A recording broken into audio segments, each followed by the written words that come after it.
వికారాబాద్ జిల్లా వ్యాప్తంగా కుండపోతగా వర్షాలు కురుస్తున్నాయి. దీంతో జిల్లాలో వాకులు వంకలు పొంగి పొర్లుతున్నాయి.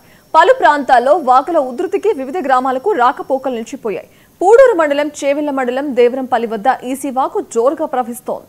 ఈ నేపథ్యంలో అంపల్లి గ్రామ ప్రజలు అప్రమత్తంగా ఉండాలని పోలీసులు సూచించారు. భారీగా వరద నీరు రావడంతో కోటపల్లి ప్రాజెక్టు నిండుకుండలా మారి పొంగుతోంది. దీంతో నాగసమందర్ గ్రామానికి రాకపోకలు నిలిచిపోయాయి.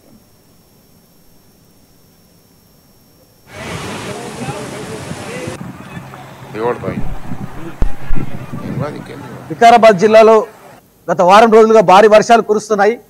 వికారాబాద్ జిల్లాలో ఉన్నటువంటి జిల్లా కలెక్టర్ గారు అందరి అధికారులను ఆదేశించి క్షేత్రస్థాయికి ఏ ఒక్క అధికారులు కూడా, వ్యవసాయ అధికారులు కానీ, రెవెన్యూ అధికారులు కానీ, మిగతా ఉన్నటువంటి పోలీస్ సిబ్బంది వాగుల చోట అంతటి చోట గస్తీలో ఉండాల్సిన ఇప్పుడు కనీసం క్షేత్రస్థాయిలో ఏ విధంగా ఉంది, ఆ చెరువు పనితీరు ఏ విధంగా ఉంది, ఆ చెరువు గంటిపడే పరిస్థితి వచ్చినప్పుడు దాని టెక్నికాలిటీ ఏంది, ఇంజనీర్ అధికారులు పోయి అక్కడ పర్యవేక్షించి ఈ చెరువు ఎన్ని రోజులు నిలకడగా ఉండగలుగుతుంది, ఎంత నీళ్ళు వస్తే, ఎంత వరద తాకిడికి ఈ చెరువు నిలుస్తుందా నిలవదా అనే కనీస జ్ఞానం లేకుండా పోయా.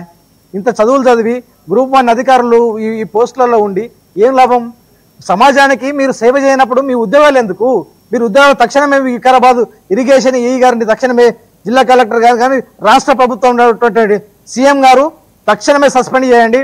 ఇక్కడ ఉన్నటువంటి గురుగట్ల చెరువు గండిపడి అక్కడ రైతులు కనీసం ఎంత గోసపడుతున్నారు. మేము అక్కడికి